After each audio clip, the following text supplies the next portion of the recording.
हरे कृष्णा, राधे राधे। हमारे चैनल पर आपका एक बार फिर से स्वागत है।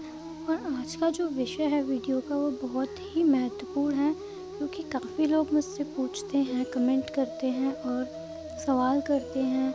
आम जिंदगी में भी लोग पूछते हैं कि हमारे अंदर कान्हा जी की पूजा करने का भाव उत्पन्न कैसे होगा।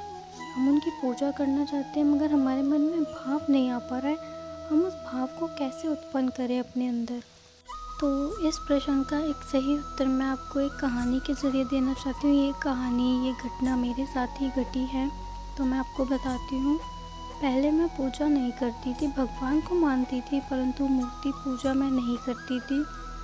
फिर कुछ टाइम बाद मैं अपने मौसी के घर गई अहमदाबाद। वहाँ पे मैंने देखा कि वो नित्य प्रतिदिन कान्हा जी की सेवा करते हैं, पूजा करते हैं। उन्हें सुबह उठाते, नहलाते, धुलाते, सब कुछ करते थे।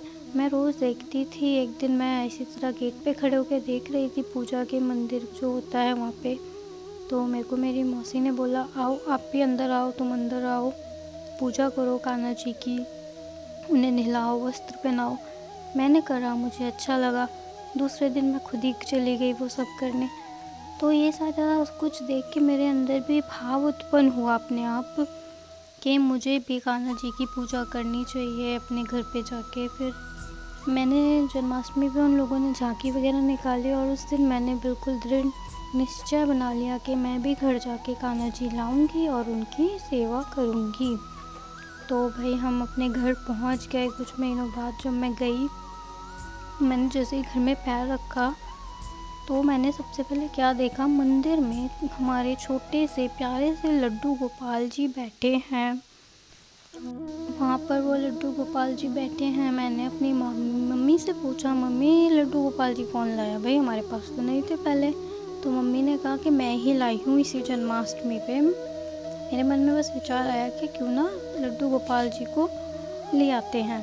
तो वो ले आई और फिर मैं तो लड्डू गोपाल जी के चरणों में बस लेट गई कि मैंने बस वहाँ इतनी दूर विचार करा कि घर जाके मैं लड्डू गोपाल लाऊंगी, उनकी पूजा करूंगी। और आप हमारे घर पे खुद ही आके विराजमान हो गए।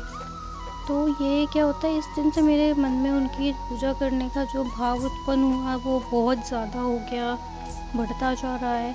तो इसी तरह से आपके जीवन में भी कोई ऐसा टर्निंग पॉइंट आएगा, जिसे आप कह लीजिए आपके जीवन में लड्डू गोपाल खुद ही आ जाएंगे। उन्हें बुलाना नहीं पड़ता, वो अपने आप आ जाते हैं। वो जिस पे प्रसन्न होते हैं उन्हें अपनी सेवा खुद स्वयं सौंपते हैं।